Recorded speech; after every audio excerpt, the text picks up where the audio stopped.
to looking at energy in their congregation, how it is utilized, how to save it better, and use it also as a way of just talking about the environment in general. So before we begin, the first question I'm going to ask you guys some questions.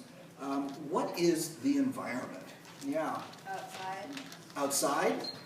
Anybody else? Property zone. Yeah.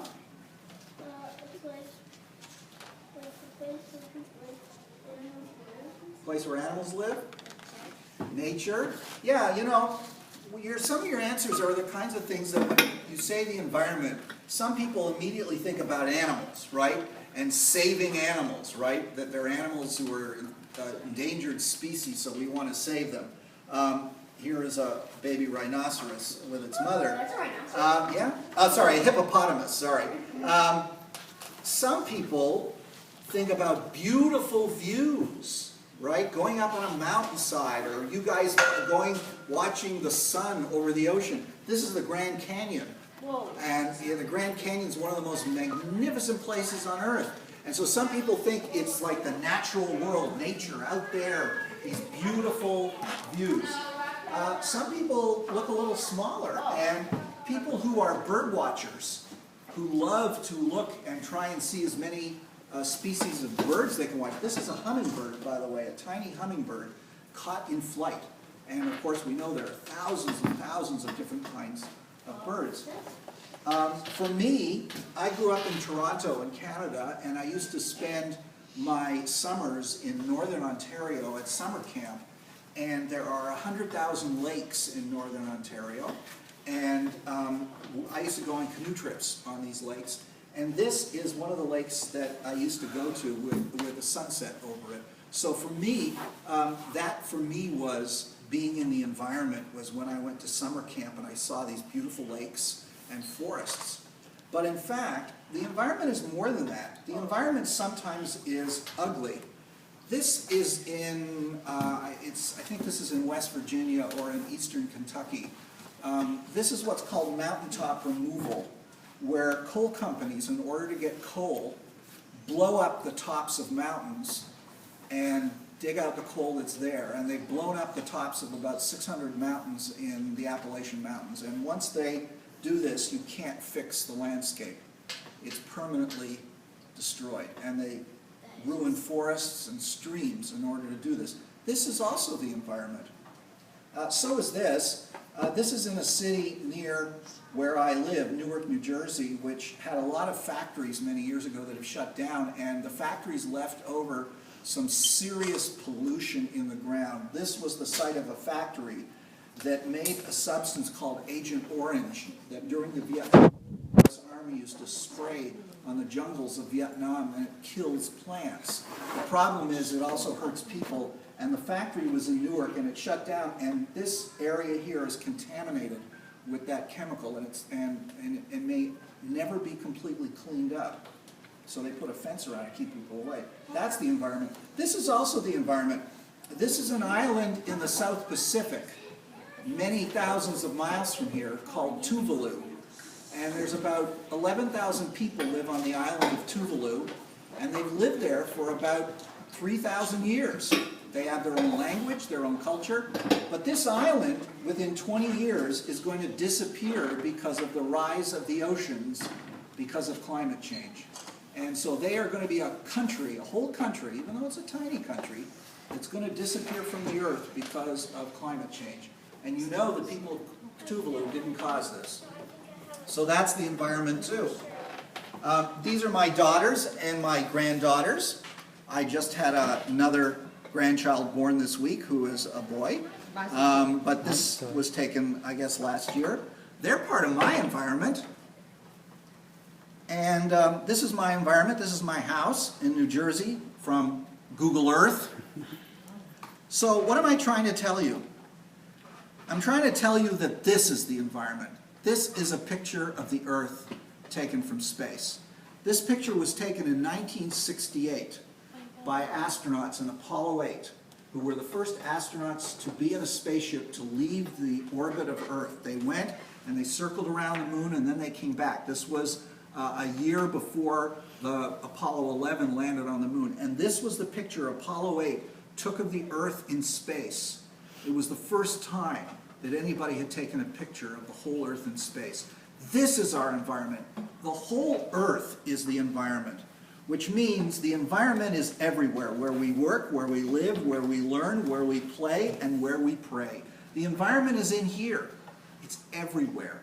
And so when we talk about taking care of the environment, it's not only about saving polar bears or other species, it's about cleaning up even our own areas where we live. It's about recycling. It's about trying to not do anything that damages the earth. And one of the most important areas is the area of energy. So I titled this talk, What is Energy?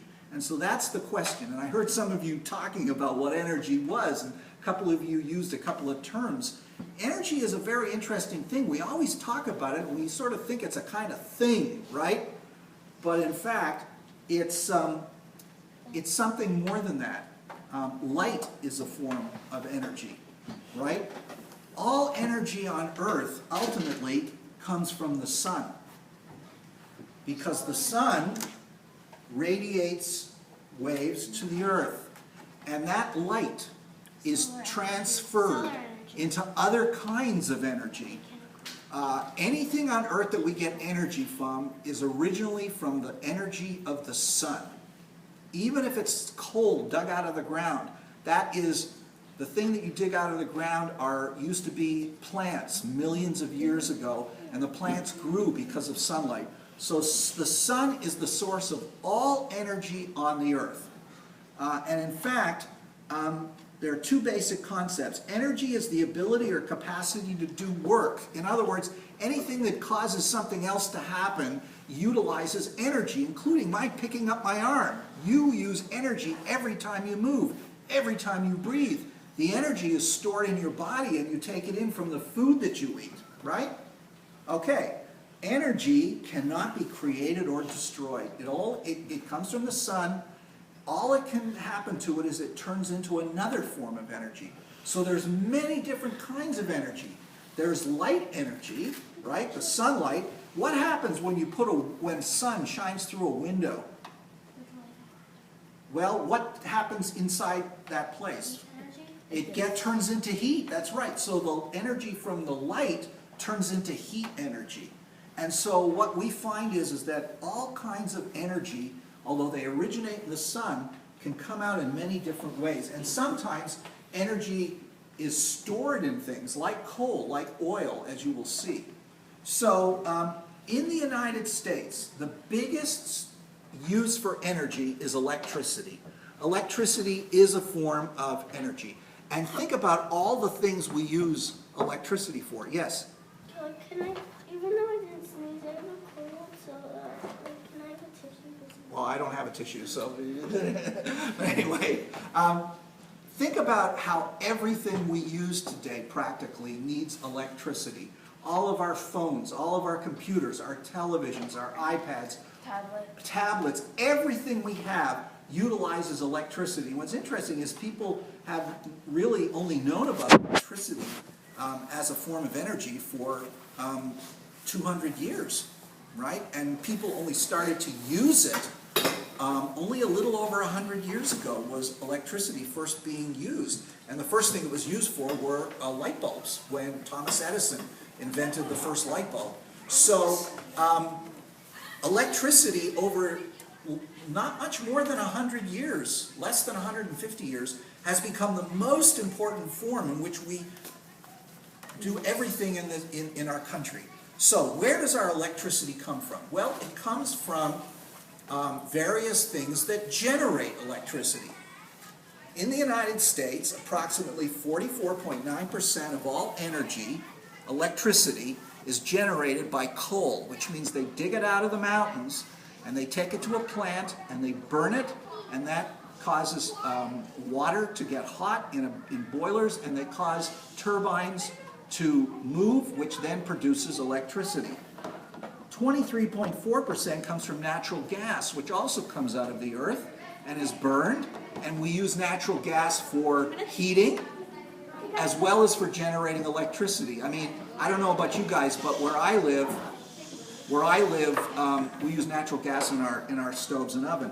20% comes from nuclear, 20% from hydroelectric, and renewables are the ones I want to mention.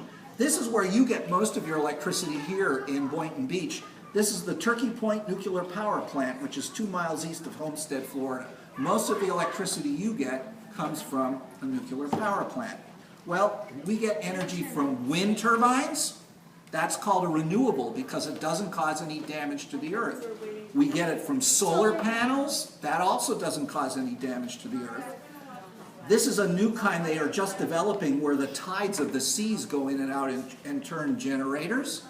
We get it from geothermal. That's where people drill into the ground and use the heat in the ground as a way of creating energy. This is a hydroelectric dam in Wisconsin. The water goes over the dam and turns turbines and produces electricity. And so the question is, what do we as Jews have to say about this? Well, in our tradition, all of the power, all of the energy originally comes from God. At the beginning of the Torah, it talks about how when God first created the earth, the first thing that God created was light, which, as I said to you, is the main source of energy. And in addition to that, when God creates the human being, really the earthling, God breathes into the human the breath of life, wind. So wind and light in the Torah are the products of God, and they are renewable. And so in a certain sense, if we want to take care of the earth, we have to, first of all, not waste electricity, and that means turning off stuff when we're not using it. Believe it or not, there's a lot of electricity that's wasted just by people keeping their computers on and forgetting to turn off lights. It's a huge amount of electricity is wasted. And it's costing you money, by the way. We have to not waste electricity or other forms of energy. And we have to try and transfer all of the way in which we get energy to what are called renewables, because that's closer to really the way energy was meant to be from God, that we create energy that is called renewable. So that's really my message to you today, that we all work as much as we can towards saving the earth by not wasting things, not wasting any aspect of creation, and also making sure that we try and work so that most of our electricity comes from things like wind, or solar, or hydroelectric, or tidal, or geothermal. Those are the renewable forms of energy that don't do damage to the earth. The other forms that use fossil fuel, they do, and they are causing climate change. And that's something that's quite serious. So that's what I wanted to say to you, and I wish you a Shabbat Shalom. Shabbat Shalom.